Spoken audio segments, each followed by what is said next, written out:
अब महाराज राजा हरिश्चंद्र राज में गए तो विश्वामित्र जी बोले, सुनो राजन, अब ये तुम्हारा राज्य नहीं है, तुम इस राज्य से जितना दूर हो सके चले जाओ। बोले क्यों महाराज? बोले इस राज्य में यदि तुम रहोगे तो सारे प्रजा तुमको ही राजा मानेंगे। अब यहाँ का राजा तो मैं हो गया, ये सारा राजपाट मेरा है, तो मेरा है तो यहाँ एक ही राजा रहेगा ना, एक तलवार, एक म्यान में दो तलवार नहीं रह सकते। अब महाराज बोले एक काम करो राजन, तुम तीनों सारे राज पोशाक उतार दो और पत्तलों के वस्त्र धारण करो। राज वस्त्र एक भी नहीं होना चाहिए। ये जो चूड़ा कंगन ये जो पहन रखे हैं सब उतारो, ये सब तुम्हारा कुछ नहीं है, सिर्फ तुम्हारा ये शरीर है। महाराज राजा हरिश्चंद्र, प्रजा को जब ये पता चला तो प्रजा रुदन कर रही है कि ऐसा पिता की तरह पालन करने वाला राजा, आज ये क्या विधि विधाता ने लिख दिया कि महाराज इनको अपने राज्य को छोड़ करके जाना पड़ा।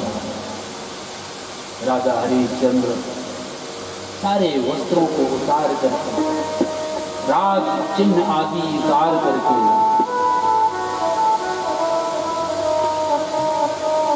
पत्तल आदियों के वस्त्र को धारण करते हैं।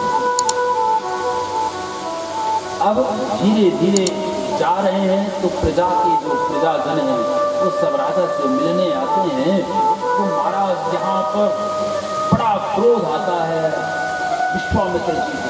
अरे राजन, तुम क्या चाहते हो? गच्छ गच्छा सुरश्रेष्ठा, अरे इतनी शीघ्रता से तुम भागो यहाँ से, यहाँ तुम्हारा कोई जगह नहीं, चलो चलो। महाराज लिए छड़ी और छड़ी भी लगाना प्रारंभ की, पकड़ते हैं अपने पुत्र और पत्नी को और महाराज जल्दी जल्दी खींच करके हरिश्चंद्र अपने राज को, अवध को छोड़ करके चले जाते हैं।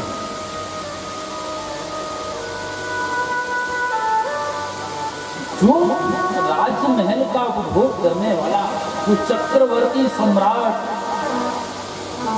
आज वो लता पत्रों के वस्त्र को धारण किए हुए बन बन पैर चल रहे हैं।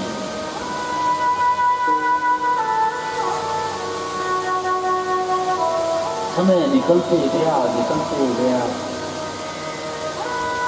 एक महीना कब होने को आया पता ही नहीं चला। एक महीना आज पूरा होने वाला है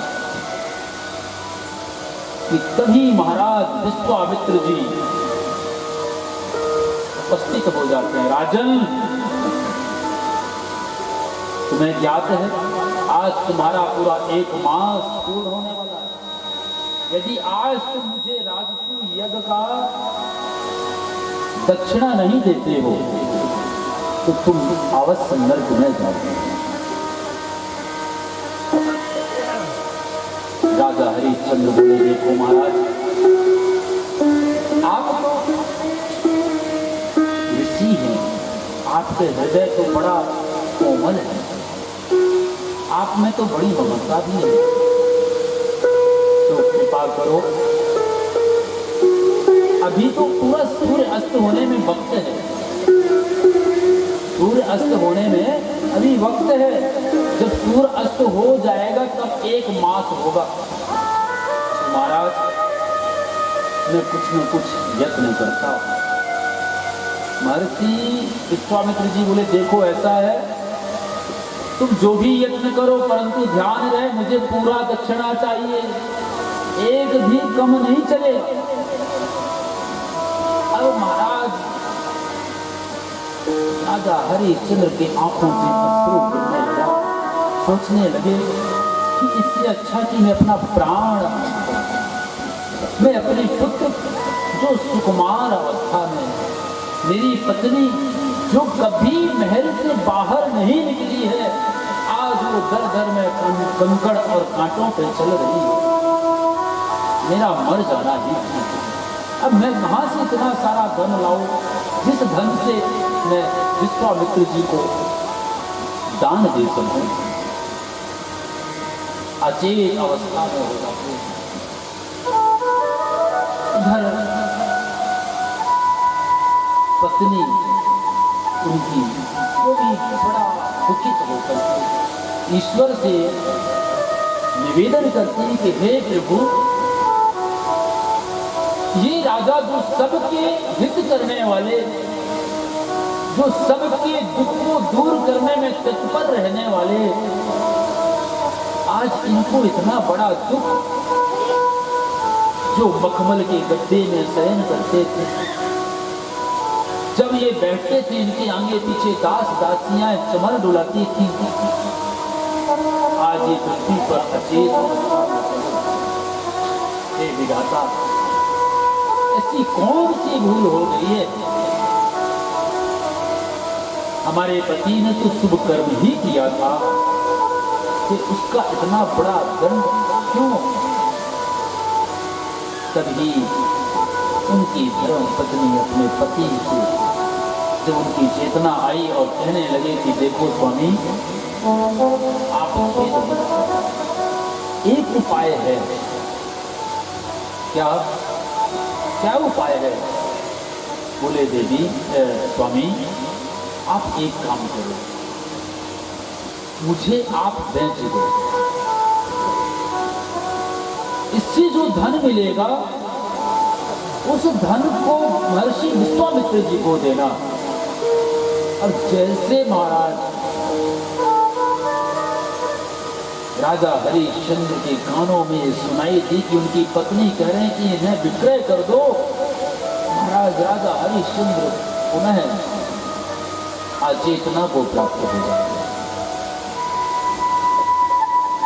जैसी चेतना खुलती है, सीने में हाथों का प्रहार करते हुए अपनी दयनीय अवस्था को देखते हैं, कहते हैं कि देख, हे विधाता, ये क्या है? जिस महारानी का कोई पैर के नाखून नहीं देख सका, आज उससे भी बेचूं? नहीं देवी, मैं ऐसा कार्य नहीं कर सकता, मैं तुमको कैसे विक्रय कर दूं? बोले महाराज, यदि आप ऐसा कार्य नहीं करेंगे तो आप विश्वामित्र जी को याद कर लो, आपका वह सत्य प्रतिज्ञा असत्य में परिवर्तित हो जाएगा, आपका अधोगति होगा। तभी महाराज आधा दिन ढल चुका है, दूसरा पहर चालू।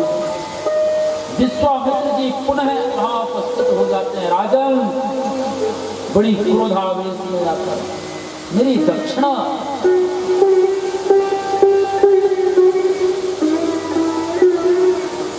राजा हरिश्चंद्र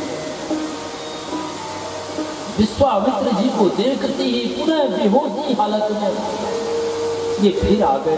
कहां से व्यवस्था करूं? बोले राजन, शेष समय तुम्हारे पास सूर्य अस्त तक है, आधा दिन जा चुका है, अब शेष दिन बाकी है, उसमें भी तुम मेरी दक्षिणा पूर्ण नहीं किए तो तुम निश्चित ही पाप कर्म के भागी होगे। अब ये है कि तभी महाराज राजा हरिश्चंद्र निश्चय किए। उनकी पत्नी ने पुनः कही कि प्रभु, जो मैंने आपसे कही वही कार्य करो, आप मुझे विक्रय कर दो। तो महाराज हरिश्चंद्र काशीपुरी आवाज लगाते हैं, कोई हमारी सहधर्मिणी को दासित्व स्वीकार करेगा, मैं उनको बेचना चाहता हूँ।